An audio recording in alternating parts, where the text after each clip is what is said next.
In 1948, the Jewish state of Israel was created through a war in which a population mostly composed of recently arrived colonists pushed out much of the majority population of indigenous Palestinian Muslims and Christians. In 1967, Israel initiated a war of expansion, pushing out still more Palestinians and confiscating additional land. Israel has occupied the Palestinian West Bank ever since. After similarly occupying the Gaza Strip for decades, Israel eventually withdrew its settlers and imposed a blockade of Gaza, largely imprisoning its population and causing a growing humanitarian crisis. All of this violates international law. When Palestinians have periodically tried to resist their dispossession and oppression, the powerful Israeli military has suppressed these uprisings. Israeli forces frequently invade both the West Bank and Gaza, killing and injuring numerous men, women, and children.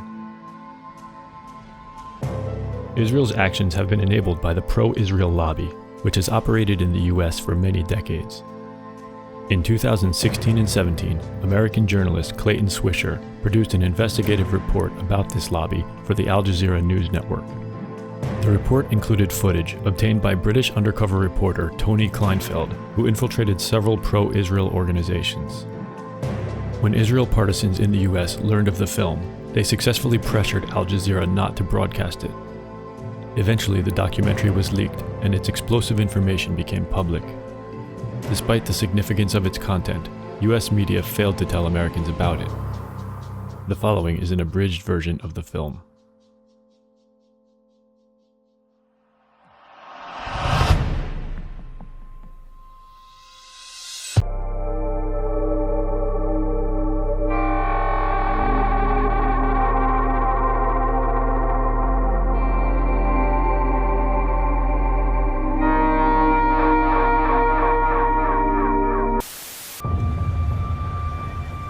In 2005, Palestinian civil rights groups sought a peaceful means to protest against Israel's occupation.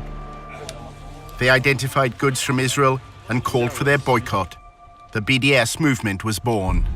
BDS adopted a nonviolent strategy because we think it is morally consistent and very effective against an enemy that is extremely powerful militarily.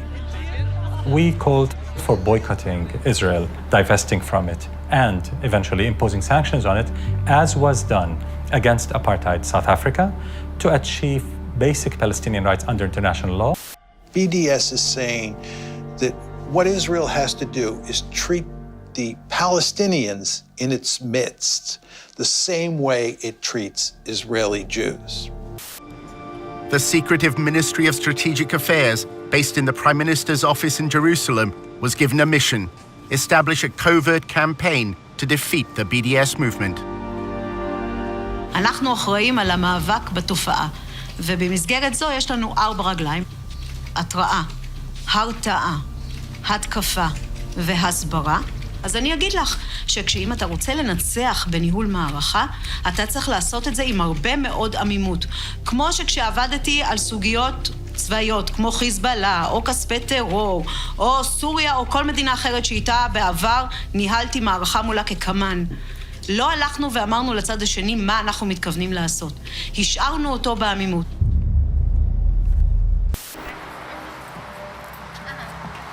Tony's boss at the Israel Project used to work at AIPAC, where debate about Israel's actions or Palestinian rights were rarely prominent. Does the war of ideas matter? I don't know. I know that getting $38 billion in security aid to Israel matters, which is what AIPAC just did. That's what I'm proud to have been a part of for so long.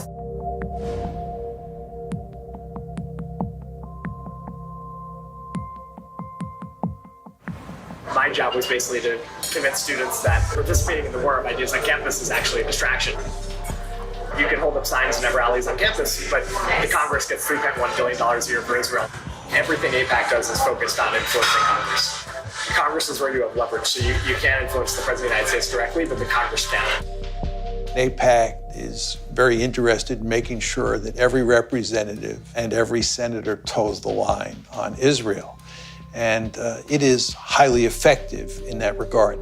That's why it's considered to be synonymous in many people's heads with the lobby. AIPAC's website shows members of Congress attending its conferences and declaring their support for Israel. And on behalf of Congress, thank you for sending a clear and unequivocal message to the world that the United States stands with Israel now, tomorrow, and always. I reject the BDS movement, whether it be on campuses in France and London or right here in the United States of America. To get elected in the American political system, you need lots of money.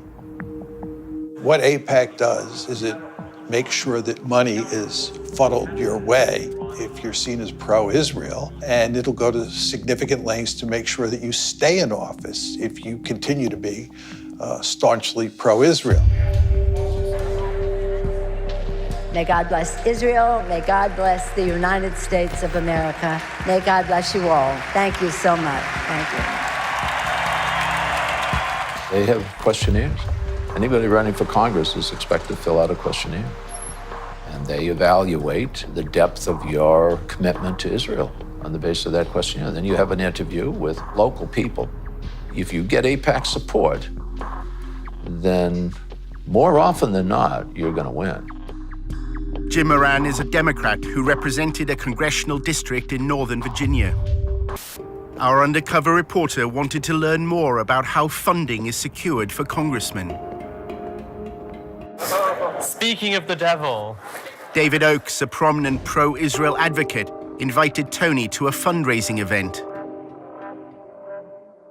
Oakes later called him to discuss the details.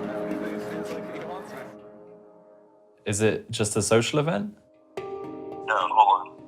I'm going to email you a list of the people that this group supports. This is the biggest ad hoc political group and definitely the wealthiest in D.C. Hold on. Mark Kirk, the senator from Illinois. Ted Deutsch from Florida. Barbara Comstock, she's the congressman from Virginia. Richard Byrd from North Carolina. Kelly Ayotte, she's fantastic. She's in the Arms Committee. They'll walk in the room and they'll say everything here is off the record. And then they'll say, here's a little bit about me, and then people will ask very specific questions. The fundraiser was being held in a wealthy suburb of Washington. The AIPAC group, it makes a difference. It really, really does. It's the best bang for your buck, and the networking is phenomenal. Congressmen and senators don't do anything unless you pressure them. They kick the can down the road unless you pressure them. And the only way to do that is with money.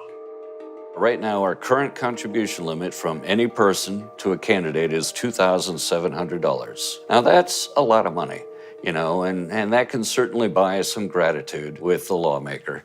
But if you really want to add punch to that type of buying of favors, what you do is you get 50 or 100 people together at an event like this, all chipping in $2,700, and then you bundle it all together and hand over the total amount to the lawmaker. At that point, we're talking anywhere up to $250,000. So suddenly you've got a group of people with the same demand they want from the lawmaker handing over $250,000. That buys a lawmaker. The fundraiser was for Anthony Brown, who ran for Congress in November 2016. This is direct spending. Brown's going to use that $30,000 to do ad campaigns. So they strategically pick the ones who are in the close regions that they want to build relationships with. So we want the Jewish community to go face to face in a small environment, 50, 30, 40 people, and say, this is what's important to us. We wanted to make sure if we give you money that you're going to enforce the Iran deal. That way, when they need something from him or her, like the Iran deal, they can quickly mobilize and say, look, we'll give you $30,000. They actually impact it. He's actually saying we're buying these office holders. And that's the point. We're chipping in all this money so we can hand over $100,000 or $200,000 to the office holders so we can buy them. You're not supposed to advertise. There's all these advertising laws. I was surprised they had an invite. I've never seen an actual invite before. Oakes described a similar event he attended in New York, which included donors from Wall Street. In New York, which Jeff Talbot don't ask a goddamn thing about the Palestinians. You know why? Because it's a tiny issue, that's why. It's a small, insignificant issue. The big issue is Iran. We want everything focused on Iran.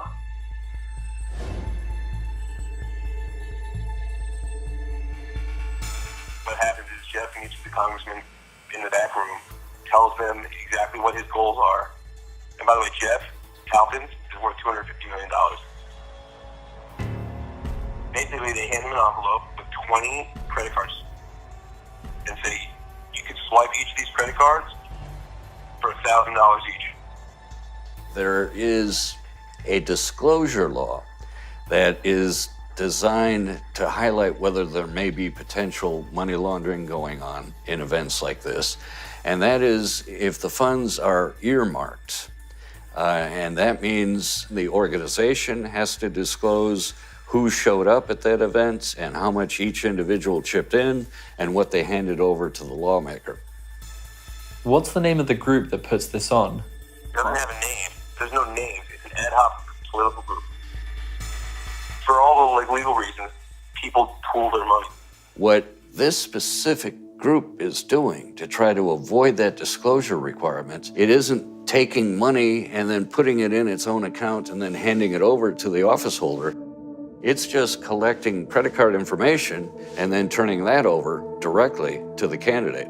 Therefore, it's not violating the earmarking law, and they're not reporting this. All we would see on the campaign finance reports are the individuals who contributed, but there'd be no record on those campaign finance reports that they worked together as a bundling group, that they were all at this event. All we'd know is person A gave $2,700, person B gave $2,700, and we'd have no idea they're working in tandem with each other. The one in New York is 10 grand over 2 cycles. It's a minimum commitment. Some people give a lot more than that. Whatever your commitment is. So like if you give 5,000, Jeff will ensure that I don't go over the 2,600. You know what I'm saying? If one is at a meeting where person A wants to give 5,000, another person has only $100 to give, and that person gave 2,500 to the other person at that meeting as a gift, and they both therefore gave a total of 5,000, 5,100, would that be illegal? That would be illegal. That would be laundering of campaign contributions.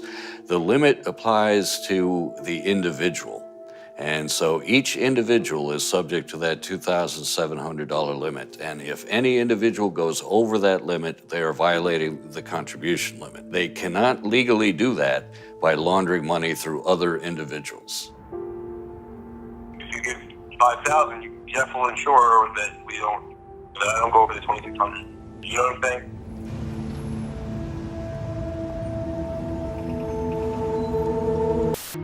A relatively small number of families supply hundreds of millions of dollars annually to lobby politicians. The 200 families whose giving constitutes 90% of all political giving are not giving because they want a government contract or because it's good for their business. They're doing it because they actually care. In my view, it's obscene how much money there is. One of the most effective uses of the lobby's funds occurs when Congress is on its break. Every year, they fly hundreds of members of Congress to Israel for these extended travel junkets that are really lavish. They're first-rate vacations. They'll rack up $20,000 or more for a vacation for a member of Congress. The member can bring along their spouse, and they have a great time. An attempt was made to change the law so that all expenses-paid trips would be considered a bribe. I drafted legislation to try to reform the whole profession of lobbying to get rid of free travel and gifts from lobbyists. The Honest Leadership and Open Government Act of 2007 significantly enhanced the travel restrictions that if you're an organization that employs a lobbyist, you can only provide a one-day trip for a member of Congress. Then AIPAC exerted its influence. There was a major loophole written into the travel restriction that was essentially engineered by AIPAC, and this loophole is widely known as the AIPAC loophole. The clause excluded educational trips organized by a charity that didn't hire lobbyists. AIPAC happened to be affiliated to such a charity. It doesn't have an office, it doesn't have any employees, it's just a tax form that they filed. Gifts of dinner, gifts of wonderful resorts to stay at, gifts of entertainment, all of which is packed up into one of these trips, is a very, very effective tool at influence peddling. Most of our donors were like nudniks, like schleppers. The quality is starting to improve. We're attracting more impressive people. Until recently, the people we're attracting, is the guy who's wealthy, gives away $25,000 a year, $10,000 is to us, and this is his hobby and full-time job, and he won't shut the up or stop calling. We're finally starting to expand into the class of donors that AIPAC has, which is like the more elite, easier to work with, smart, strategic, writing big checks kind of money.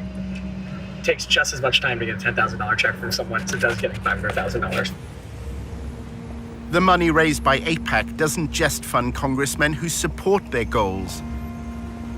If you wander off the reservation and you become critical of Israel, you not only will not get money, AIPAC will go to great lengths to find somebody to run against you and support that person very generously. And the end result is you're likely to lose your seat in Congress. They threaten. They immediately threaten. Even if they know that AIPAC can't defeat them, AIPAC can make their lives more difficult. They can make sure that their next town meeting or something, some members of the Jewish congregation jump up and say, "But you're anti-Israel." In 2002, AIPAC was lobbying Moran to vote for the invasion of Iraq. The executive director of AIPAC said that his most important accomplishment was securing the authorization for the use of U.S. military force in Iraq. AIPAC was pushing it very hard. Why does AIPAC benefit from the United States going to war? The United States getting involved in wars in the Middle East is ultimately in Israel's interests, because we have a stake in the region. Congressman Moran refused to vote for the invasion, as AIPAC requested. There are compelling, fundamental reasons why this body should oppose this resolution. Then at a public meeting, he was asked a question. A Jewish woman actually stood up in a town hall. She said, why aren't more Jews involved in the marches against the war? I said, if the leaders of the Jewish community were opposed to the war, I think that would make a difference.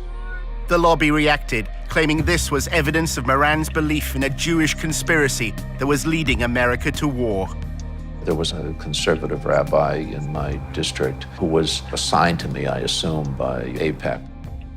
And he had warned me that if I voiced my views about the Israeli lobby, that my career would be over, and implied that it would be done through the Post. And sure enough, the Washington Post editorialized brutally. Everybody ganged up.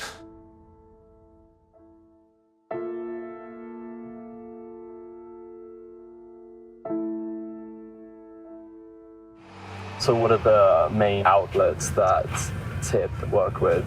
Washington Post is the biggest one. Okay. Isn't that like just down there or something? Yeah, it's actually that building. Moran claims the Washington Post's editorial board has a close relationship with AIPAC.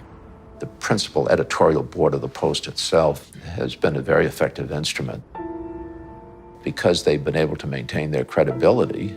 And it's a great paper in every other way, but because they have such credibility, they're extremely effective. Everyone knew he wasn't anti-Semitic. Anti-Semitism has come to mean anti-Israel. The AIPAC crowd doesn't really care very much about whether or not a person likes Jews or wants one to move next door. All they care about is what their position is on Israel. Both of my daughters married Jewish men. My grandchildren are Jewish. Anybody that considers me anti-Semite is ignorant.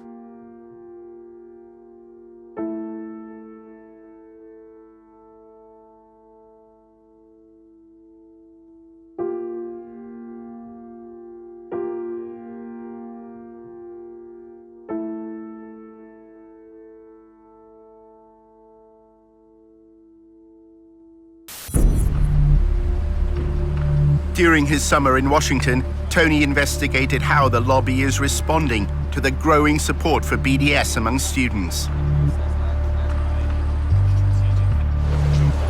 AIPAC has an established network across high schools and universities and is also part of the wider campus coalition against BDS. I work with the DC school, so I can connect you to Georgetown, GW, American.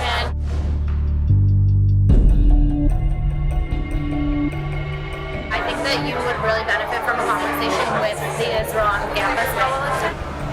They also coordinate a lot between organizations. So like AIPAC, we focus on political. We have one very specific, very effective angle for combating BDS, but the ICC pools resources from all of the campus organizations so that like they're tapped in on all angles. The Israel on Campus Coalition is a coordinating group at the front line of the battle against BDS. We built up this massive national political campaign to crush them and to fight back and to fight fire with fire.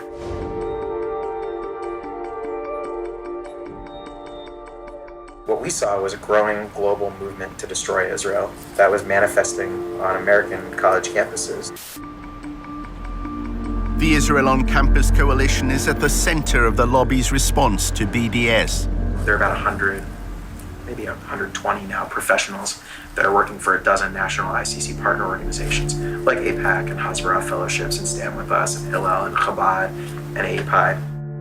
Stand With Us and the ICC have a particularly close relationship.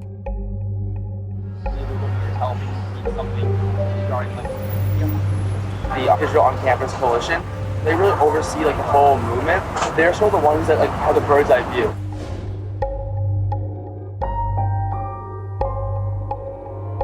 Let's just say like next week, a BDS resolution comes to campus. So the ICC will be the ones, they'll organize a conference call with all the partners. So they might say, okay, stand with us, we need a little bit more of your help because we need something regarding like what's in the BDS resolution. The campus newspaper wants us to write like an op-ed. Can you guys help like the op-ed? So they'll sort of be the ones and they'll sort of be overseeing it. Stand With Us holds an annual conference in Los Angeles. Its focus is on how to fight the BDS movement. To reveal the true nature of BDS, a venomous, deceitful, anti-peace, anti-coexistence movement that will settle for nothing short of the annihilation of the Jewish state. At a social event held by a pro-Israel advocacy group, Tony finds out more about Stand With Us. Many here are recent graduates with backgrounds in student politics. I was the chief of staff for my friend who was our student senator.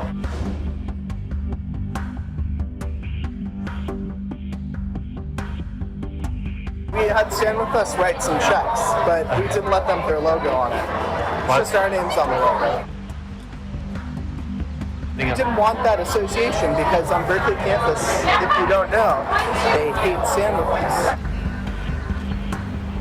As well as working behind the scenes to provide funds, Stand With Us helps pro-Israel groups denounce students who support equal rights for Palestinians. We've used Stand With Us strategically on my campus to have them publish stuff when we wanted stuff published. One girl that was running for our student senate, her last name's Dick, Tamaya Dick. The summer of 2014, the Gaza bombings happened. There's a lot of activity in the Bay Area, a lot of protests. You hear like, intifada, intifada, intifada. So, and I asked him, and I was like, oh, what does that mean? When Sumaya stood for the Student Senate at Berkeley, the Arabic word meaning uprising inspired her election slogan. My last name means faith and governance, a way of life. There was other hashtags, so it was like Din for the Win, Din Dynasty, and didn't really like them. So when I launched my campaign, it just seemed fitting to launch it with, hashtag Dintifada. She ran on the hashtag Dintifada. That's her Dintifada, her last name's Din. Samaya Din. And we're like, this isn't okay. Stand With Us and launched a social media assault on Sumaya's campaign and her character. We had a campaign party, it was a launch party, and an hour later, I'm getting all these messages.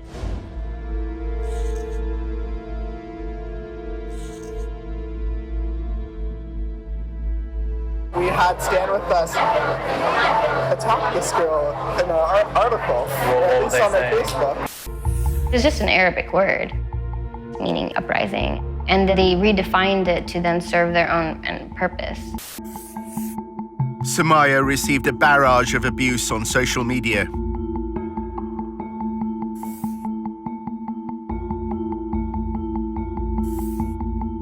They called you a frustrated, sexually repressed woman.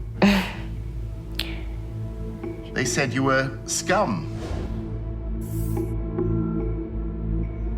They wanted to kick you out of the country.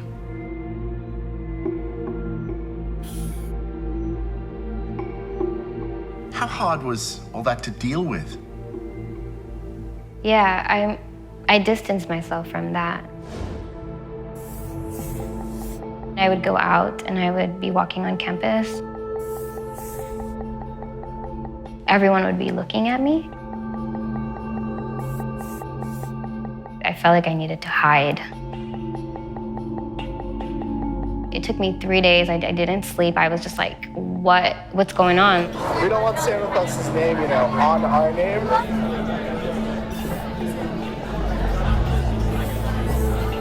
They have all sorts of followers, and some of those people are a little crazy.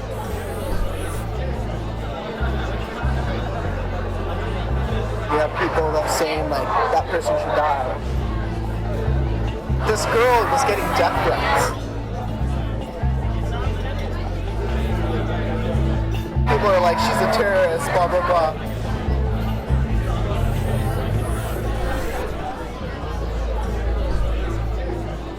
How involved are they on campus politics then? Even if it's money, they get money, but it's rare that they put their name on something because the leadership that I helped create on that campus is aware that it ruins relationships. At the Israel on Campus Coalition in Washington, Tony discovered that the lobby is deliberately adopting a clandestine approach on campuses.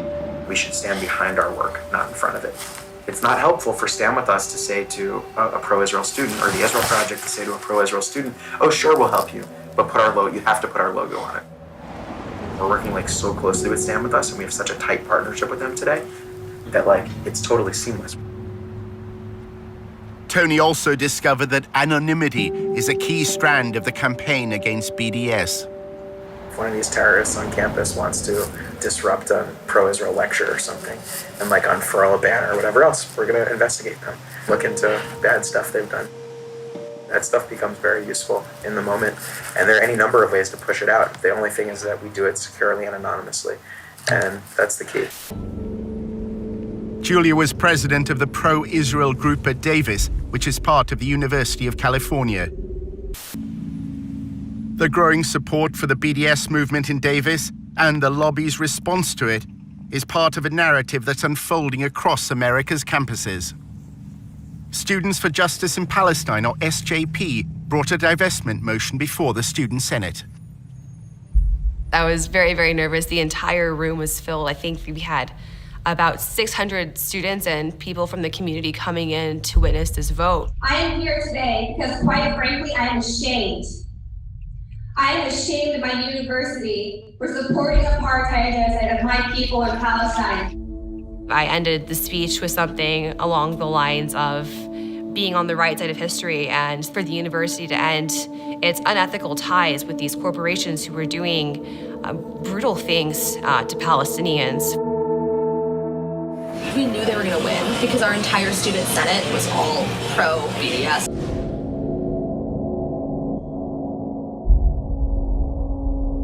Students streamed the hearing online. The pro-Israel group also filmed it with another purpose in mind. Their videos would play a key part in the story that was to unfold in the days ahead. Julia and her pro-Israel allies had already decided that they didn't want to debate. At 4 a.m. the night before, me and my team were like, "You're gonna lead the walkout," and I was like, "Okay." And they're like, "We're gonna film it just for our own purposes." I was like, "Totally cool." So when everything was happening, like we went into it knowing we were going to lose. So our strategy was how to like ultimately win while losing the vote. So if you are here tonight in opposition to this resolution, I invite you now to stand up. Really, stand up and join me in walking out of this room. That was a wowing moment. To have them just stand up, everyone just kind of was like, what's going on? It was very shocking. As they were leaving, it was just a very big rush of relief to not have that tension, those bad vibes in the room. And so we started cheering, actually, and it was a great moment. If you're standing in the back, it looks like some seats have opened up. But the passing of the BDS motion proved to be just the beginning of a bigger story. That day, all of us released like 50 op-eds in major news sources so that when people made a hashtag and like a whole thing trending, so when people opened their Facebooks, it wouldn't be them celebrating their victory, it would be us sharing our stories. Once it blew up, then random people, like the Huffington Post contacted me and was like, "Do you have anything to say?" And I was like, "Conveniently, I wrote an op-ed 2 weeks ago just in case." Anger and tension running high at the University of California Davis campus. What you just saw played out late last week as the Student Government Association voted on a resolution to boycott the Jewish state of Israel. Reports say when the Israel supporters tried to object to this vote, the pro-Palestinian students you just saw tried to shout them down with cries of Allahu Akbar. It's incredible to hear Allahu Akbar shouted in the middle of this university. And what does that represent, Megan? The subjugation of women, the torture of homosexuals, the torture of Christians.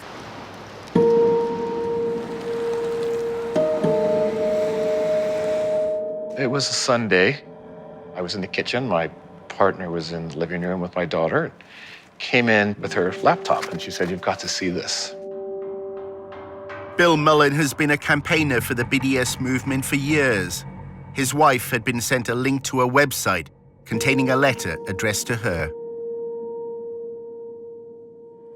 This letter purported to be by a former student who said that she had been sexually harassed by me, and she had found other students at Purdue who had had the same experience, and she was writing this letter to tell their story.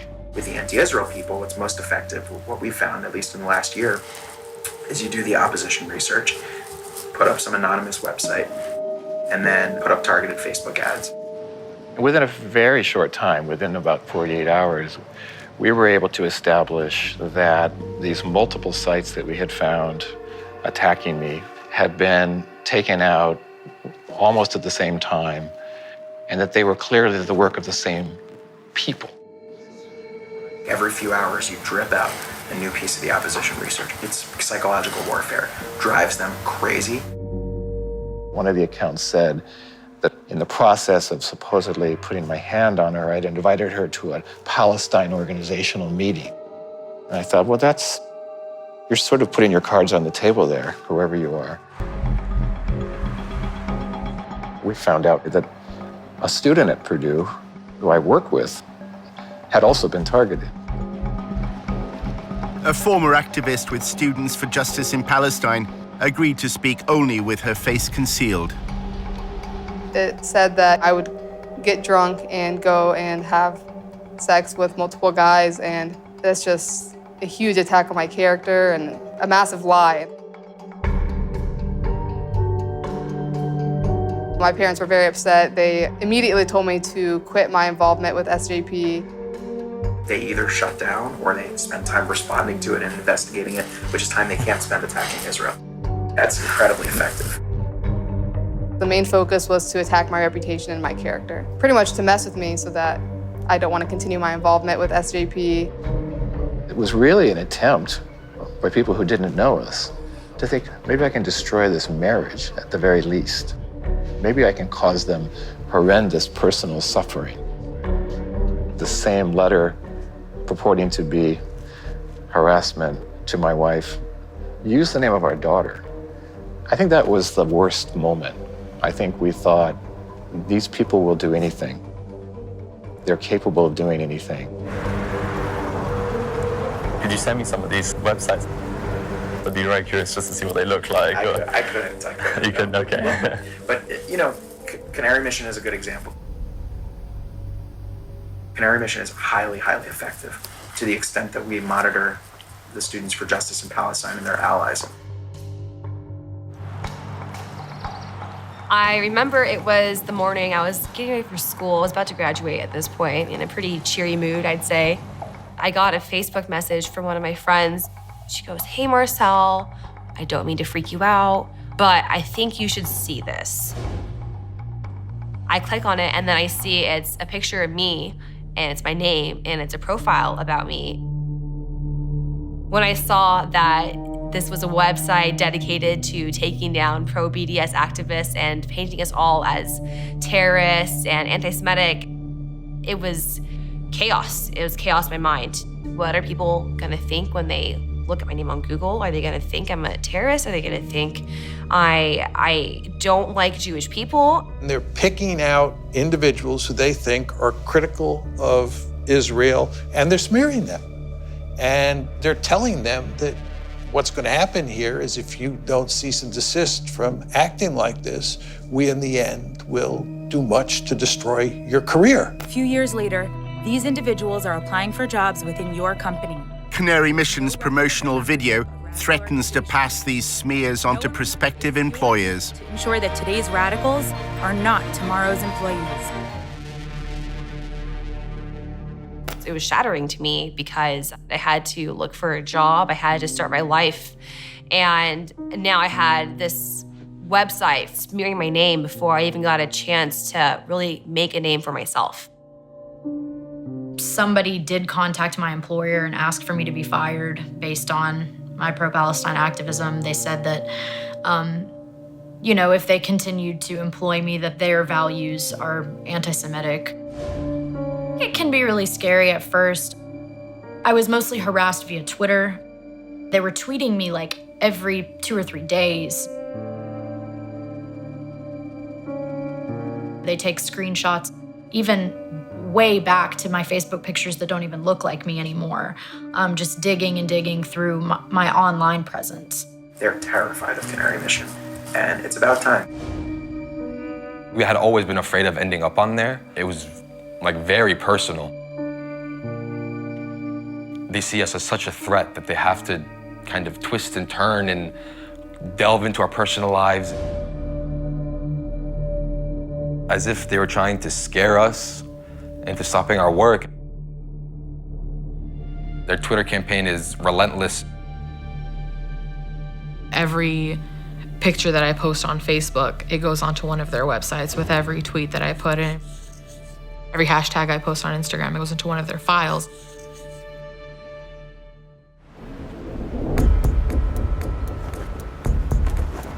The research operation is very high tech.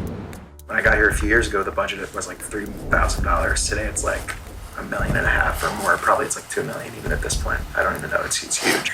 It's a massive budget. We've got major political consulting firms on retainer that are here all the time. We have our own opposition researchers. We have a lot of communications capabilities, and what's most interesting about it, I think, is that 90% of the people who pay attention to this space very closely have no idea what we're actually doing, which I like. Caffeinated, yeah, I tried it, yeah. As he left his meeting at the ICC, Tony reflected on the way Jacob Boehm had reacted to his questions about Canary Mission. We do it securely and anonymously, and that's the key. It sounds very similar to like a Canary Mission and that kind of thing. Is that, yeah. Are you guys like in touch with them at all, or is there any kind of, no? No, Canary Mission is totally anonymous. Yes. Yeah, it's hard to figure out who's behind it. Canary Mission is highly, highly effective to the extent that we monitor the Students for Justice in Palestine and their allies. We're doing it back. I mean, not we, but this anonymous group. We don't know who's behind it. I would ask where they get their money from, because ultimately that tells you where the control is. Our undercover reporter, Tony, is having a coffee with Eric, his boss at the Israel Project.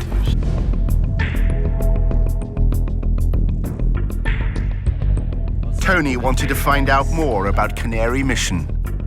There's a guy named Adam Milstein who you might want to meet. He's a convicted felon. That's a bad way to describe him. He's a real estate mogul.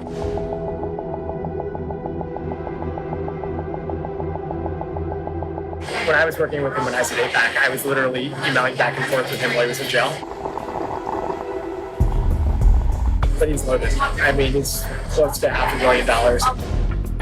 Adam Milstein has become a central figure in the lobby. His foundation funds numerous pro-Israel organizations. He also sits on the boards of AIPAC's National Council, the Israel on Campus Coalition, and Stand With Us. Our reporter filmed him alongside Jacob Boehm from the Israel on Campus Coalition at the Stand With Us conference in Los Angeles. The two men had lengthy private discussions.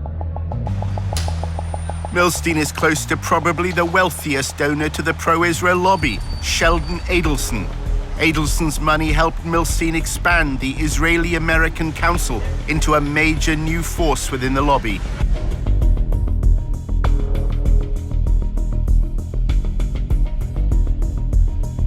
Adelson arrived at the 2016 IAC conference with Rudy Giuliani, now an advisor to President Trump.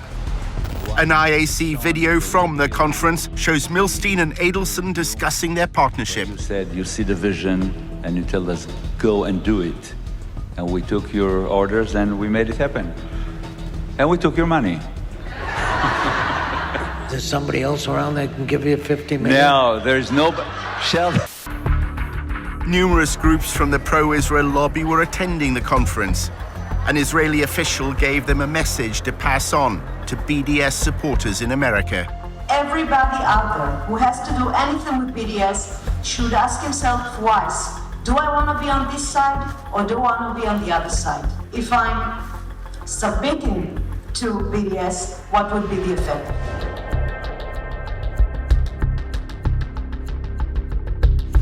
We've got the budget. We can bring things to the table that are quite different. In episode 1 of The Lobby USA, Tony discovered that the Israeli government has launched a covert campaign to gather information on American citizens. We have 3 different sub-campaigns: data gathering, working on activist organization, money trail. The Israeli official named one organization that was a partner in its covert campaign, the Foundation for Defense of Democracies, or FDD. This is something that only a country with its resources can do the best. We have FDD. We have others working on this. She names the Foundation for the Defense of Democracy as an agent for this foreign government going after American citizens. I mean, that quote is a smoking gun. Yeah. Sorry, are you Jonathan? Hey, I'm Tony. Hi. Hi. I met up with Benny Weinstein. Jonathan Shanzer works for the FDD. He produces research on the financing of armed groups. Yeah, I'm very interested in getting involved in like BDS activity and stuff like that. Hopefully anti-BDS. If you had on tape a senior Russian or Iranian or even Canadian official saying that they were running covert operations to spy on Americans and using an organization like the Foundation for Defense of Democracies as a front group, I think it would be a bombshell. Think tanks like the FDD play an important role for Israel in the media. Their selective use of evidence is often presented as legitimate academic research. They try to educate people to understand that Israel is effectively a Western liberal democracy in the sea of terrorist states, which is the Arab world. The other goal is to intimidate and to smear people.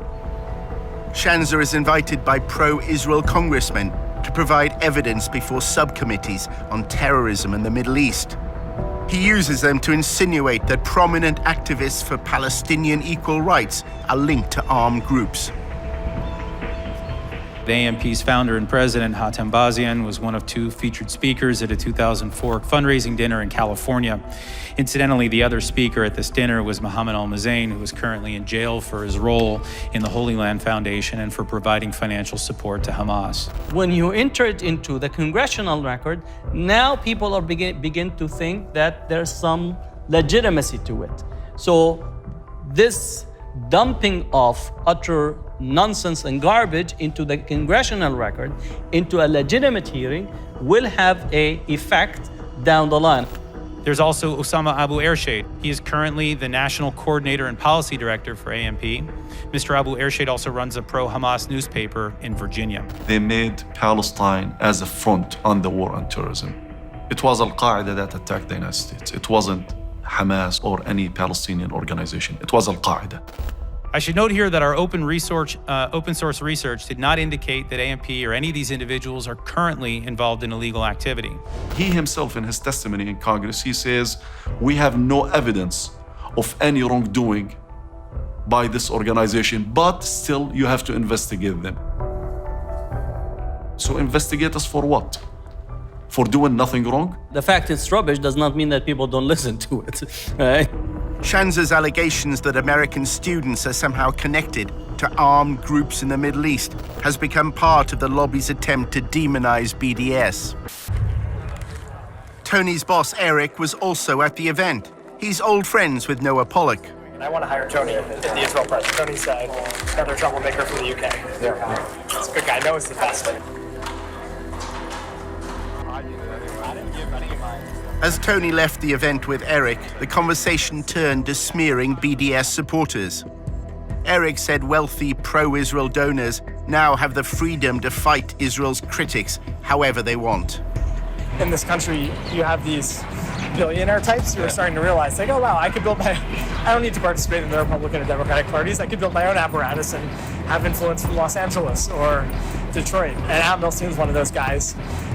And he funds the Israel project. He does a lot of great work. Eric then made a remarkable claim when Tony asked about Canary Mission. Who are the people involved with them? It's him. Adam Milstein. Yeah, I don't know who he hired to oversee it. Adam Milstein. He's the guy who funds it. We need to expose the fact that they're anti everything we believe in. We need to put them on the run. So Adam Milstein, he funds the Israel project and he's funding the Canary Mission website. Yeah, which is interesting because it makes it seem as though we're a part of it, but we're not. Actually, I was involved with the effort to start with the name and shame. He called a group of us to ask us what we thought. I told him actually I thought it was a bad idea, but he did it anyway. They've lost the political argument. They can now do nothing but resort to personal smears against us. They can't engage us in discussions of the occupation. They can't defend apartheid. They can't defend the bombings in Gaza, but they can try to destroy our lives. Kind of really desperate and pathetic almost, you know, going after students, trying to compromise their futures because they're trying to fight for social justice. I know a guy actually is working with Adam on all sorts of digital spying. There's a group of anonymous people who have a very sophisticated digital strategy for exposing these people and making sure that stuff stays with them. Yeah. There's no one on their side doing it, so you don't have to worry about your reputation.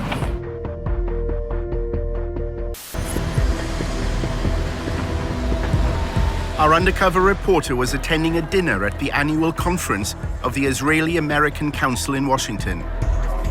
He met an American involved in the Israeli government's anti-BDS campaign. In my job, I get to work with every major news network, and I don't even do media. I do academic work. Every university president takes our calls, takes our meetings, works with us. There's a legitimate government organization.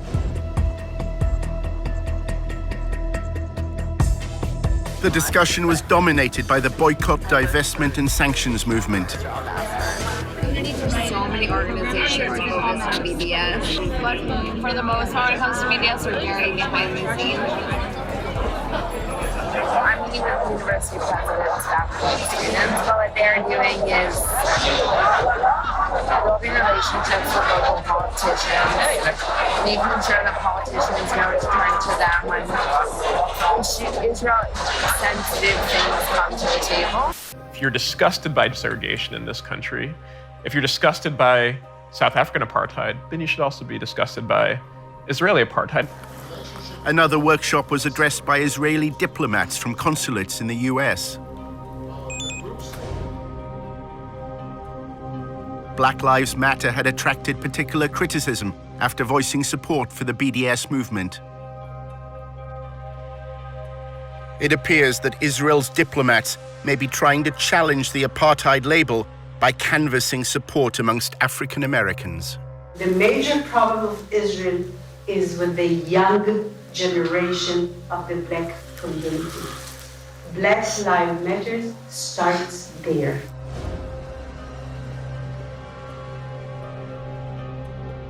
I had last week a dinner, sit-down dinner at my house with 40 people, which are considered the leadership of the black community. And it's very important people.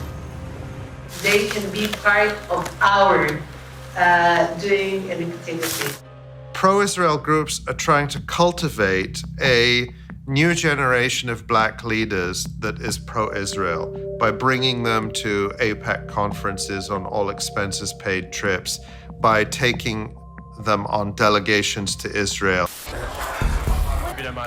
Eric told him why Jerusalem is a favorite hub for journalists covering the Middle East. One of the reasons why Israel's covered disproportionately is the overwhelming majority of journalists covering the Middle East are based in Jerusalem. Tip is laying the groundwork in the media for a future war between Israel and Hezbollah. We're preparing for the worst case scenario. If it happens, we have to be ready because that war will be won and lost, the court of public opinion, not on the battlefield. Journalists based in Jerusalem would likely cover that war. The Israel Project has an office there. We have an enormous interest in affecting the people who are on the ground there, and that's what they do. They build relationships with people who give them information that they can then feed to journalists who we're building relationships with. And so Lure is a staff of about like 20 people.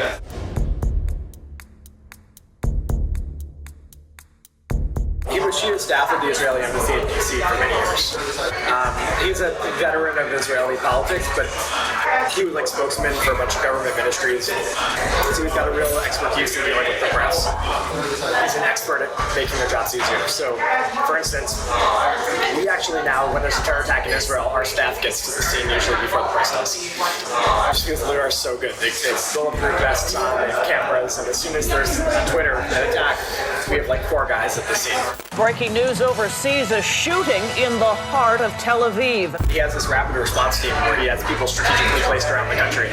So if there's an attack, like the Sorona attack at Sorona Market in Tel Aviv. Clearly an attack on a soft target right now based on all the initial preliminary details we're getting from this very fast developing story. They take pictures and they get testimonies. By the time the press gets there, we do their jobs well.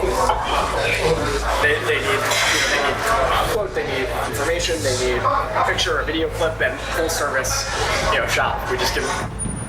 This is new video that just came in, and it shows people in the chaos after this happened, as it is night in Tel Aviv. By the time the press got there, we were able to help affect the narrative because, they're all scrambling. They need to get stuff to their editors immediately on what happened back in Brussels or Washington, and we're able to get them information.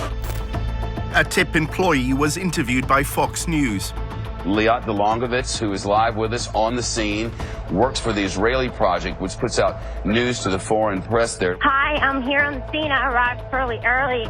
They use children to protect. The former CNN correspondent, Jim Clancy, first reported on the Middle East in the early 1980s. Those boundaries. When Chip begins interacting with journalists and suggesting the lines and suggesting the interviews, then it's not journalism anymore, it's just propaganda. Liat Delongovitz, who is on scene, again, works for the Israel Project, which works to put news out to the foreign press. During his volunteership at the Israel Project, Tony saw a letter to a donor explaining how Tip had assisted a journalist from CNN. Tip took Will Ripley on a helicopter tour, which seemingly impressed the reporter. Once you arrive in Israel, they come up with a series of things. They know you're in town. They have your number. You get the helicopter tour. That's fun. You get some video. that you can use in your reporting. And then they sponsor trips like this one with special access to people that they know, and they can set it up. I visited the Israeli side of the border with Gaza and can tell you the tension there is palpable. Hamas leaders have stated that they are aggressively expanding their underground labyrinth of tunnels. This won't help. The safe room won't protect you from a tunnel attack. Not from that. It's a very compelling report, but it's based on an absolute lie. And there are even reports from some residents they are hearing digging underground. The document Tony saw claimed the tip's influence created one of the fairest reports on Israel shown recently on a major broadcaster. For those living close to Gaza, it seems only a matter of time before it happens again. It keeps me awake at night. There isn't one recorded case of these tunnels being used to attack Israeli civilians. The report was presented solely from one side.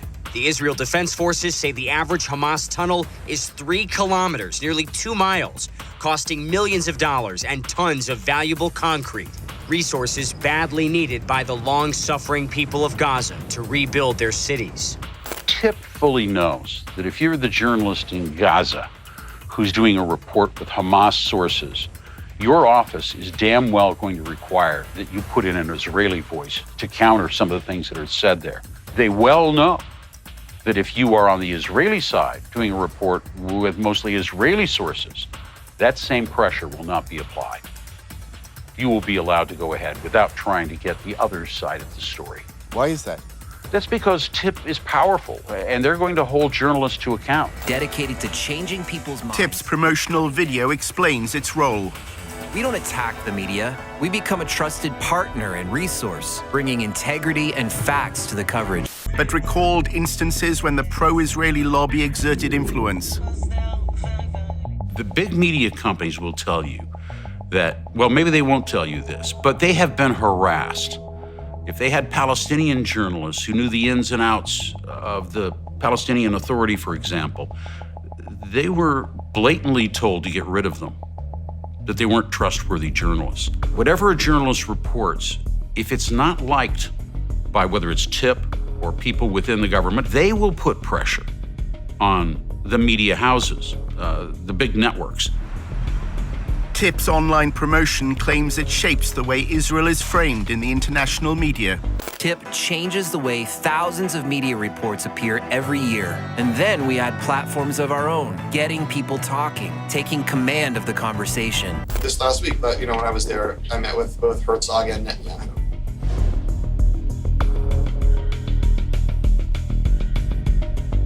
We exist to kind of articulate the reasons that the notion of a Jewish state is a good thing for us as Americans, and it's a good thing for Jews, and a good thing for Israel, and a good thing for the West, and a good thing for everybody. Block describes the pro-Israel lobby as a three-legged stool, propped up by influencing Congress, shaping policy through think tanks, and thirdly, TIP's role, managing the public discourse. He was AIPAC spokesman, and he was like the troublemaker. He's always breaking the rules, but always getting done. He's very effective at strategic communications and dealing with journalists. At AIPAC, he was the man. I mean, he could get anything on the front page of the Washington Post. The Israel Project gained notoriety in 2009 after an internal policy document was leaked. It was a phrasebook for pro-Israel advocates. Key phrases, words that work, were determined from focus groups. Israel wants peace. I want peace. We want to move forward in peace. We want to start negotiations immediately. Stuff that's data-driven. We do a lot of polling. Every month we do a national poll, exactly looking for these kinds of messages that work.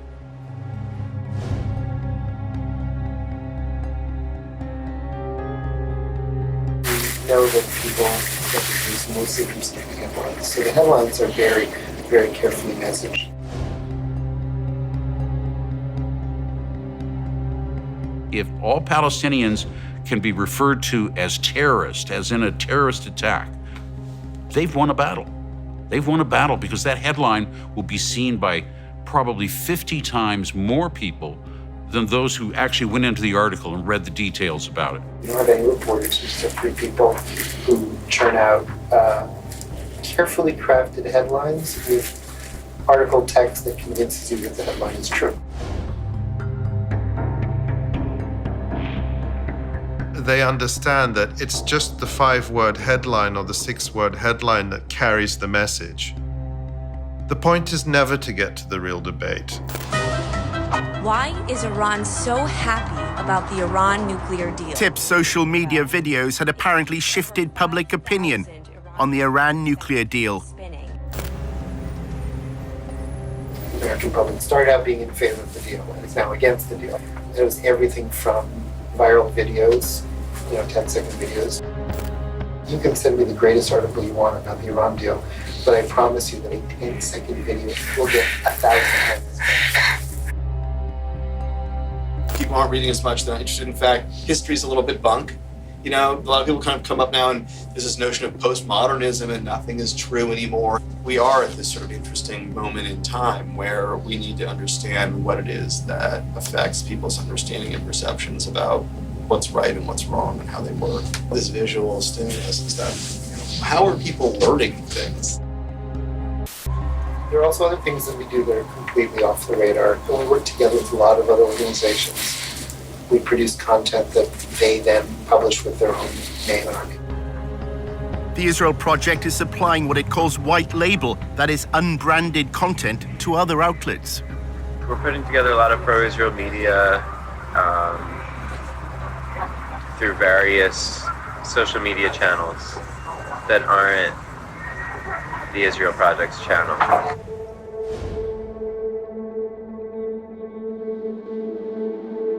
So we have a lot of side projects that we're trying to influence the public debate with. So that's why it's a secretive thing, because we don't want people to know that these side projects are associated with the Israel Project. TIP runs a collection of Facebook communities that cover topics ranging from history and the environment to current affairs and feminism.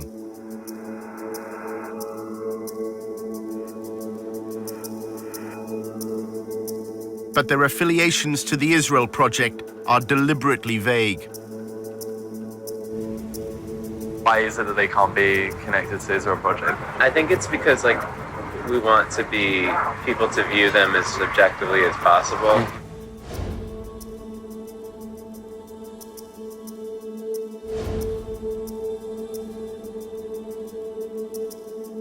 We have a team of 13 people, and we're working on a lot of videos, explainers. A lot of it is just random topics, and then maybe 25% of it would be Israel or Jewish based.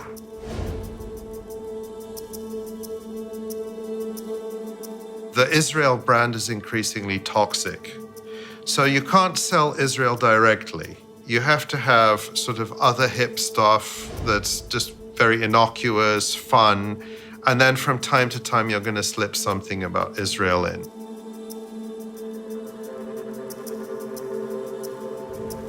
Is the idea that all the rest of the non-Israel stuff is to allow the Israel stuff to pass better? That's the key thing? Just that we want to blend in everything.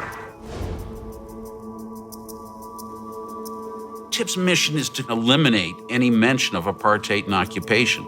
Don't look here, look over here. The visual medium is trumping words. More image, more visual, more accessible, non-heavy thinking stuff.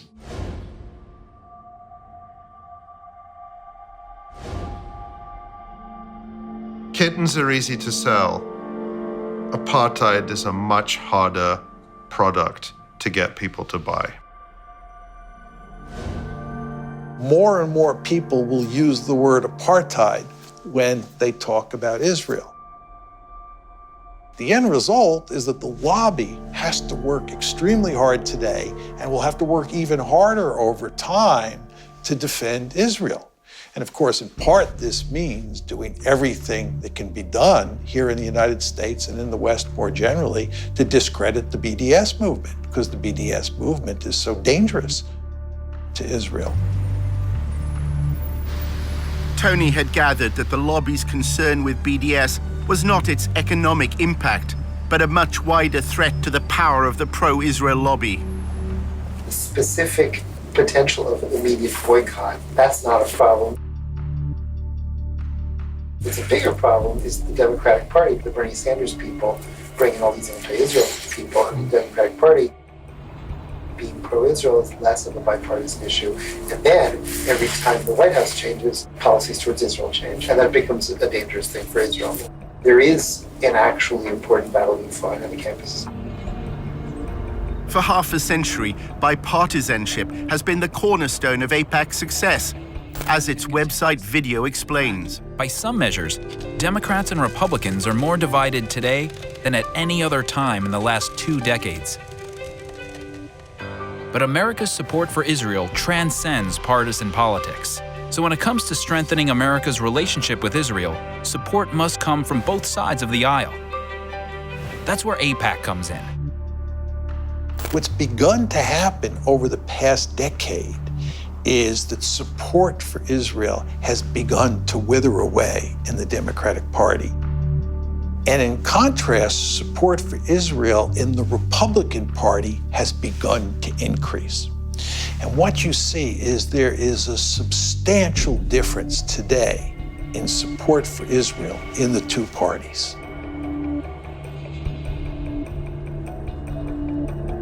AIPAC has moved so far to the right that it's losing the young people. By the time of the next presidential election, Democrats will not glibly, in a debate, say they're running for president, and I love Israel, and I'm a diehard supporter of Israel. The terrain has changed dramatically.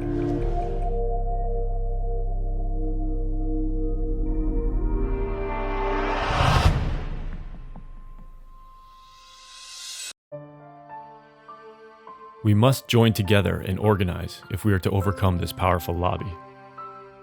You can help. Contact If Americans Knew and share this video with everyone you know.